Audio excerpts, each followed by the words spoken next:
Hey, this is Shane from Green Hills Guitar Studio, and in this lesson we're going to talk about Mike Campbell. And we're going to talk about his solo in It's Good to Be King.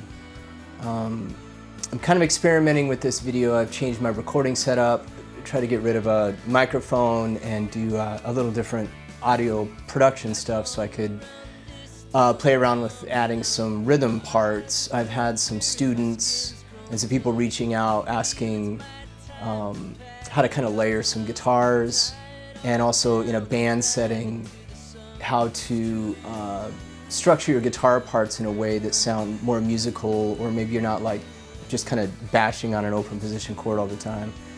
And there's a real art form to that, and if you read Mike Campbell's new biography, Heartbreaker, and I highly recommend you listen to the audio version because it's him narrating, and it's really wonderful to hear his voice and hear his personality come through. He's got a really great sense of humor. But he talks about how when they first started with Mudcrutch, Tom was playing bass, and they had a couple different guitar players, but how they were working things out as a band, how he was learning things, and then they did a little demo and went in and banged it out. But he did a lot of homework, he did a lot of listening, and he did a lot of jamming with recordings. And by the time they met Danny Cordell and were in Oklahoma on their way to LA, Danny took him in the studio, and by that point they were a pretty good little live band. But they didn't really know a lot about recording, and they really respected Cordell a lot because of his track record, and he was a big, he was a big deal.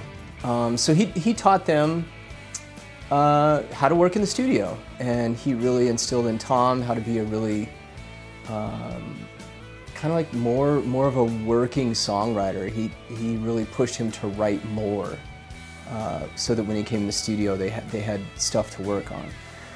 So that that really leads to how Campbell and the guitar players that he played with before, it was just he and Tom, how they were working out guitar parts, guitar tones, and figuring out how to layer things. And then that whole thing got upped again when they moved on with producer Jimmy Iovine, layering guitars, but then they really learned a lot when they were working with Jeff Lynne. He really taught, even at that late in their playing and their success, they were still just soaking up information. So what I want to talk about here is just a rhythm part, and how I'm going to lay down another part on top of it with a different guitar. But if you listen to the recording, really there's just a guitar on the left side playing rhythm,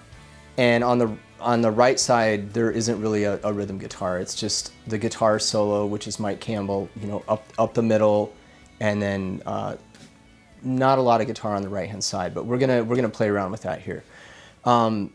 So I've got this Danicaster guitar. It's kind of a Tele style. I've had this guitar for quite a while. It's one of my favorite guitars. It records really well. It's really versatile. And the Tele was a big sound in the Heartbreakers as well. And Mike Campbell's famous Broadcaster shows up on a lot of really important songs. So I'm not going to play around a lot with a bunch of effects. I just want to show you how with this kind of simple chord progression, maybe some things that you could try with the recording, and I'll do another video later. We'll probably play through the whole song and layer some parts, even some stuff that's not on the recording, so you can practice in a new way. So what I do with students is I have them learn songs, and then I encourage them all the time to, you have to play like you're in the band. You have to own it. You just can't kind of come in and play along, because you won't learn how to play dynamically or kind of own your space in a recording. So with this guitar, I'm just going to play a simple rhythm part, and the chord progression, the intro of the solo is like this: A sus4, and then it's just E minor, A minor, and D sus. So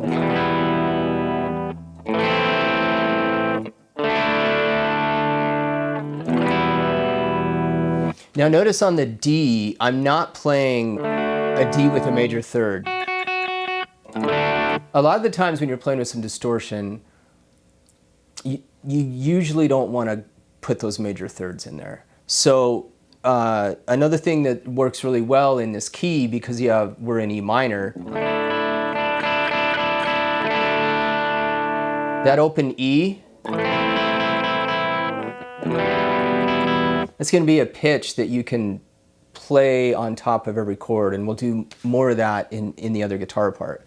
So again, this isn't like an audio production thing. It's not how to get all these like perfect guitar tones that are like the recording. It's more about how to think about your guitar playing and how to play along with recordings where you're trying to figure out how to fit in a band. Because in this situation and a lot of others, the rhythm part, less is more. So when people say all this stuff about, Petty's really simple, he's a simple songwriter, these simple chord progressions. Well, I don't think that's so true because of how they play and work together. So this isn't about just bashing away, strumming away on those chords like an acoustic player. It's more about finding a feel for the song and letting it be really open in this instance. So what I'm going to do is I might play like the low strings and then jump up to the higher strings. And if you listen to the left side, that's kind of what's going on, is a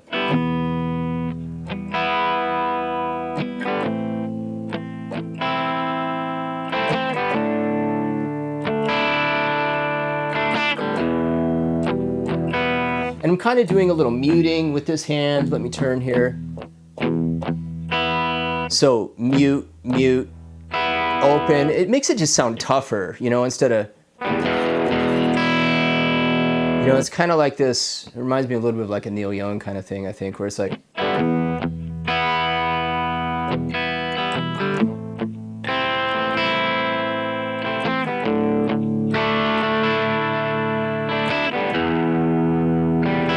And again, you don't want to mute everything. Sometimes it's cool to have those notes ring through. So when I'm playing in the studio, I like to just play the track, and if the producer wants something doubled, or the artist does, or I feel like it needs to be doubled exactly, then I'll do that. But I like having these guitar parts that kind of breathe, and they're not always doing the exact same thing. So what I'll do is I'll just kind of play along. Sometimes I'll mute. But I'm going to get those open strings. That's really important. I might do a little arpeggio thing, but what I'm getting at is I'm not just strumming.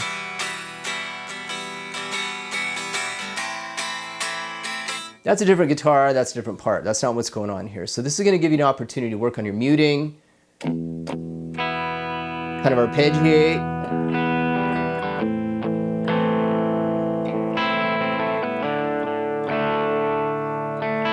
And if you listen to the recording, there's that stuff that's coming in on the end of the beat that you'll hear it. Another thing to think about is my guitar is not wide open. I don't have the volume wide open and the tone wide open. This is a great way to change your sound in the middle of a song, like the verse, pre-chorus, getting to a chorus. And it's a real old school thing, is like controlling your tone with your volume knob and your dynamics, how hard you play. So I know this guitar pretty well, and I always like to roll back the volume a little and a little bit of the high end.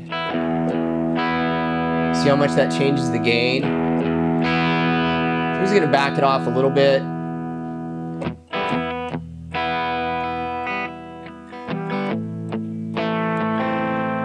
Maybe all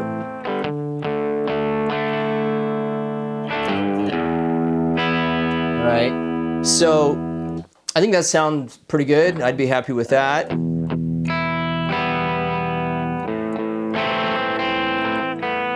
Now notice too, on this D chord, when I play a D, I like to get the fifth in there, this A note, because it just sounds fatter and more full than that chintzy little thing. So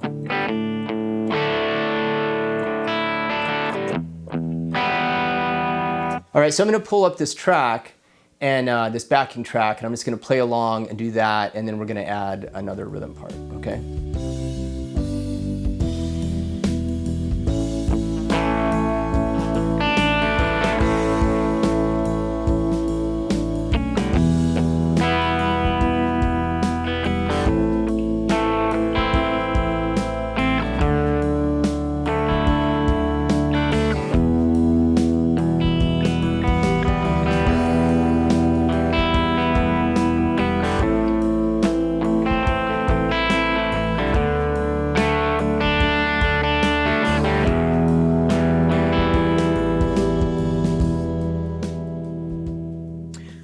Okay, so seemingly, pretty simple, correct? But trying to do that through a whole song, listen what the keyboard player's doing, what the other guitar player's doing, stay out of the vocal, being dynamic. Are the bass player and the drummer building you into a pre-chorus and a chorus? Notice at the end of the solo, like on, if you look at the chart, I think it's bar 7, on that E minor, or right before it, I started building a little more because that point in the solo, Campbell gets louder. He starts going for it. So I played a little louder. These kind of dynamics are really important in your playing. You can't, it's not like you can go really crazy in the studio because it all gets mixed and manipulated. But working on your dynamics is really important. And this is a great song to do it, and we'll work on that later, the whole tune. So now let's jump in, and I'm going to do this again, and I'm going to add a part with another guitar, and then we'll do the solo.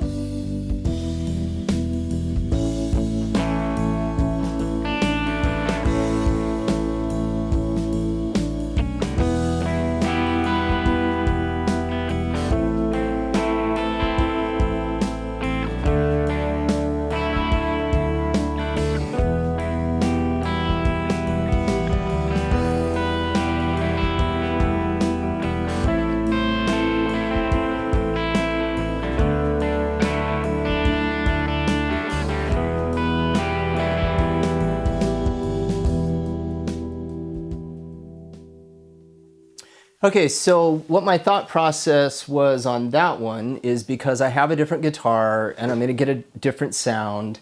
Again, I rolled the volume back a little. The tone knob is back a little bit. I was just trying to match what I thought would work with the other track. And I start looking for triads. I look for a different part of the neck to play. So this other dude is down here doing E minor, A minor, D sus, E minor. So this is where the triad and the neck information comes in really handy. Is just like the Hendrix course that we just wrapped up, knowing where to find these triads on the neck is going to help you come up with rhythm parts, lead parts, licks. So this part that we just did, I find this E minor up here, but I don't want this big full, it's just too heavy, right? So I ditched the root and I'm playing this kind of broken chord, and I just came up with an arpeggio part. And then I went down, instead of this big full A minor, chop it in half. I've got this A minor, right? Okay, so for this D chord, I want to not play a big full D. I want to break it down. So this is my D, and I know I've got that sus2 to play with. So here's my F sharp. I want to bring in the E right here. So D, D sus2. And I've got that open string if I want it too. It's a really great sound. And then it went back to my E minor. Now, instead of going down, I wanted to move up to build with the solo, to build some excitement, and I think I maybe changed my arpeggio part a little. So E minor, if you take this D minor chord and move it up, this is your root note. So that's my A minor, where before I was here, before I move on, I knew that on this A minor chord, that's an A note. The fifth of my D chord is an A note. So there's a cool thing that happens when one person holds a note and other people move. I know it doesn't sound like much, but this, having the same root note and have it not move causes a cool kind of tension. It helps bring out some counterpoint and some nice colors because this part's not moving around. So A minor, I keep the same A, a common tone, works with my D chord, right? But this time, on the second time, the repeat of the chord progression, the solo, I went E minor. I'm looking for that different A minor because I want to build up. And then I went to a D chord. So instead of this big bar chord, I'm looking for my triad. And I believe I hit the 4-string open, my open D note. Now, even though the other person's playing a sus, doesn't mean everybody has to do a sus too. And I'm up higher, so I'm displaced by the octaves. So you get this cool rub of someone's playing the third, someone's down here playing that 9. And then I went back to the C minor. So notice I found triads on different parts of the neck. I came up with the different parts arpeggiating. And sometimes I went up, I think the first time through. And then I kind of changed my part. So again, I'm not locked into like, oh, it has to be the same thing all the time. Now, if the track requires that, or the producer says, hey, double that part, well then yeah, you're gonna double it exactly. But I like to play like this, especially in this kind of music where things are kind of floating and moving around and it sounds like a band just playing music. It just sounds like someone playing guitar. These guys track most of their stuff live. So they work up the tune and then they start recording. And Mike Solo tracks like 95% of his guitar solos live and then he has to go back and relearn them because he wants that energy. He wants to feel like he's playing in the band. He doesn't want to feel like he's phoning it in on everything. So what I suggest you do with just this, and we're going to get into the solo next, but work on your rhythm playing. Work on maybe just strumming the chords simply. Work on arpeggiating. Work on doing that palm muting thing. And then go back and play along with the recording and do this higher stuff. So you have to find these triads, these chord tones, E minor, these chord shapes. E minor, there's your D. I was playing D sus. A minor, and then I was doing this A minor up here. It's a D minor shape. And then this F chord shape is basically your caged E up here. And just try playing along with the recording and you'll see it's not very easy to play all the way through a song and do these kind of simple parts and be dynamic and be musical and make the changes in time and be thoughtful with what you're doing. You know, it's not about just bashing away on a chord progression. This is how I have my students practice. I tell them, okay, now you're the acoustic guy. You got to put on a capo and you're the strummer. And then we go back and I say, okay, now you're the arpeggio guy. Okay, now you're the licks guy. And it's a really smart way to practice. You'll get a lot out of, you'll be able to mine a lot out of a song. And you'll start to hear parts in the production. You'll start to hear things and things will start to make sense. Things will jump out at you because you'll hear this kind of stuff all the time. All right, so let's move on and let's tackle the solo next. Okay, now we're going to start talking about Mike Campbell's guitar solo. And when I'm teaching people about soloing and pentatonic scales and moving around the neck, I like to pair this one with the Hendrix solo we did, the Hey Joe solo, because they happen in the same spot of the neck. They're both in E minor. They both really focus in on some important things. Bending, finding the bends in that scale, vibrato, space, dynamics, phrasing, and knowing how to build a solo so that it's exciting. If you notice at the end of this solo, there's that lick, and it's kind of where he puts the pedal down, where I think a good way to learn this lick is to treat it as a picking exercise where you work out the right hand stuff, the hammer-ons, the pull-offs, the picking, and the rhythm. You don't have to do it exactly like he does. You can see all kinds of live footage where he drags it out and does it differently.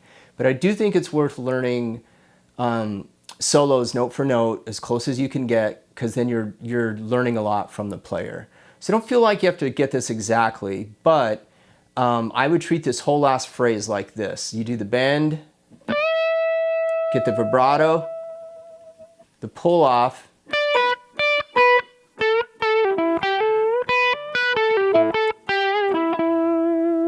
so this is pretty, this is not easy to get the bend up there, the vibrato, break, pull off. So this little lick, the pull off, hammer and bend. You want these hammer-ons and pull-offs really clean. You don't want stuff disappearing like, kind of flubby. And if you get flat-fingered on a pull-off, things are gonna die on you. So getting on the tip of your finger, getting a good grip, kind of push into the neck so you get a pretty aggressive pull-off.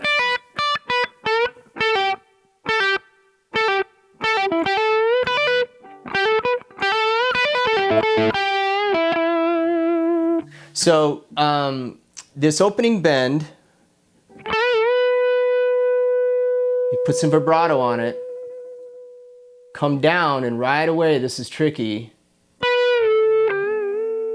You gotta bend with your first finger, which isn't so common.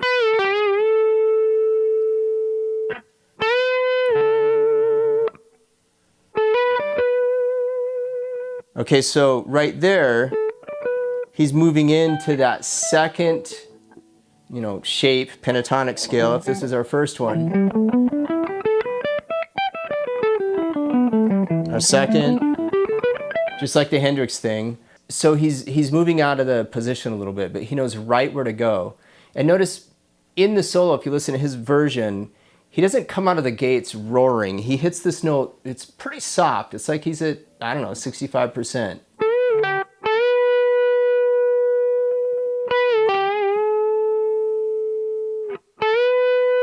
And then he backs off.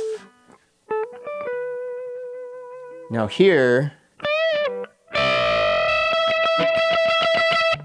that bend, I usually bend with my pinky, but in this instance, I do this with my third finger because I want a good grip with that. I want to be able to add vibrato, and the rhythm, you start kind of slow and gradually speed up your rhythm, and then play harder, play louder. And then he kind of keeps it up there.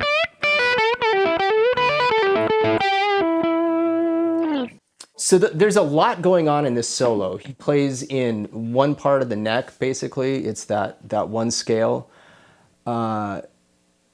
Mike Campbell's vibrato always kind of surprises me when I'm learning his stuff, because it's always faster than I would normally play a vibrato. It's a cool vibrato, and he talks a lot about how he studied other players like Garcia and Peter Green and Hendrix, and he spent a lot of time studying vibrato, and he's got a good one. So listen to his recording to kind of cop his vibrato.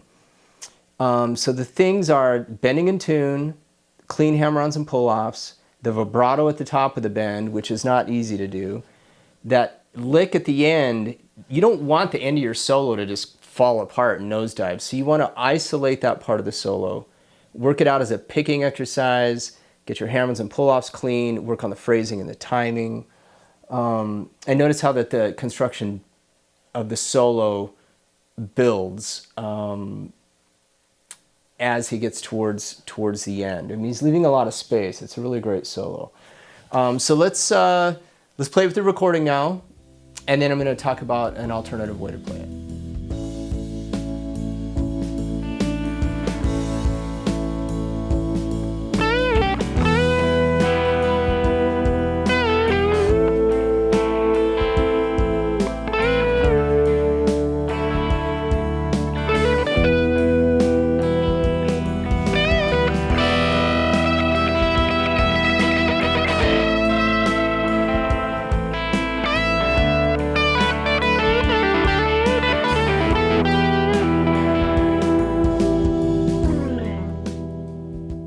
All right, so when I transcribed this solo, like I was saying, the reason that I like to teach this solo, I think it's a really great solo, but it addresses a lot of the same technique issues that the Hey Joe solo does.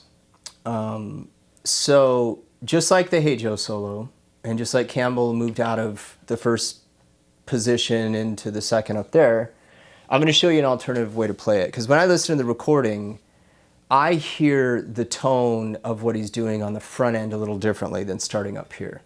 So you'll see and hear Stevie Ray Vaughan, Hendrix, Joe Bonamassa, David Gilmour. They won't just always stay in one place. They can find the same notes elsewhere, but they're concerned about color, continuity of line. I know it sounds kind of crazy, but check this out. This opening note is an A that he bends to B. Same note down here, A, bending to B. It's brighter, it's not as dark, and now we're in this scale. So our root note is on the 5th string. We did this a lot on the Hendrix solo, where we're playing around with.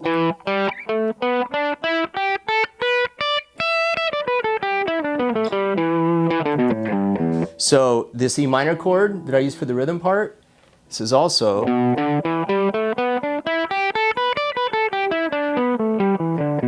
that scale. So if you start on this A note here and bend up to a B, you're looking for an A on the 2nd string. So same bend, same process. This bend with the 1st finger right here on this guitar for me, it's a little harder, it gets hung up, so we'll see what happens there. But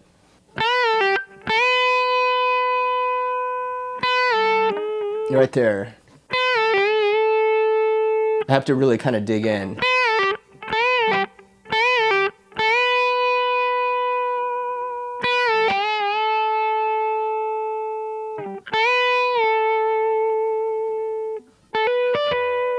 So I think this is where he plays it on the recording, and then he does everything the rest of the solo the same. So off of this, that thing,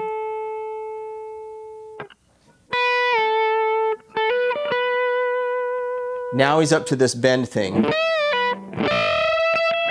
So see how much ground he's been able to cover so far on just strings 1 and 2? Pretty much everything up until there has been on the top 2 strings. And then the last little lick is where he keeps that the same tune. He gets into this scale and coming down. So now let's try it down in this other position so you can work out the transitions, same dynamic, same tone. It'll be a little brighter because you're in a different part of the neck. And again, this is important to know how to do, just like with the triad stuff, where you're arranging your parts. You don't want to just assume you can just kind of slam away in a position, a scale position. A lot of this is about color and how these notes connect together and how it sounds in the mix. So let's try it down here now.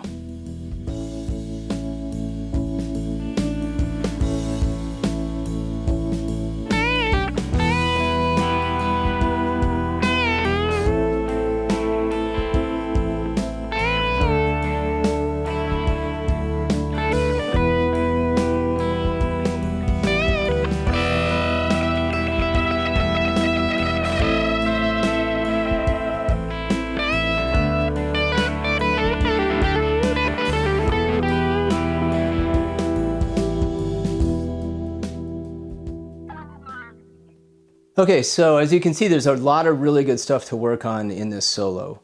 The rhythm parts, the solo, all the techniques that come with it. Take your time with it, play along with the recording. The backing track, this is more of an instructional thing. And I wanted to leave some space where it's not layered with all these parts. So work on this and then jump in with the original recording and try to really mimic what you hear Mike Campbell doing. But this will get you in the ballpark and get you working on the right things technique-wise. And all these things, I think, are more important than just working on your picking technique. A lot of times, this is what happened to me too, is I spent a lot of time working on playing fast and arpeggios and really working on my technique. And that stuff is important. But if you aren't working on your phrasing, your hand control and dynamics, your hand strength, learning other people's licks, and figuring out why and how they did this, your chops and all your technique aren't really gonna add up to a lot when you start trying to play solos or come up with parts. It's gonna be really dynamic, and you might have a lot of chops, but what I see a lot is people have issues with vibrato and phrasing and tone and dynamics, and just being able to play fast, that's not going to be enough. So work this stuff out. This is a really great solo for that. And then there are a bunch of other courses on the website. You can sign up for the All Access Pass. It's only $10 a month, and you get all the courses I've made so far, and there are a bunch more coming. So tune in to the website, sign up for our newsletter. It's a really good newsletter. It comes out once a week, and I'll see you next time. All right, have fun.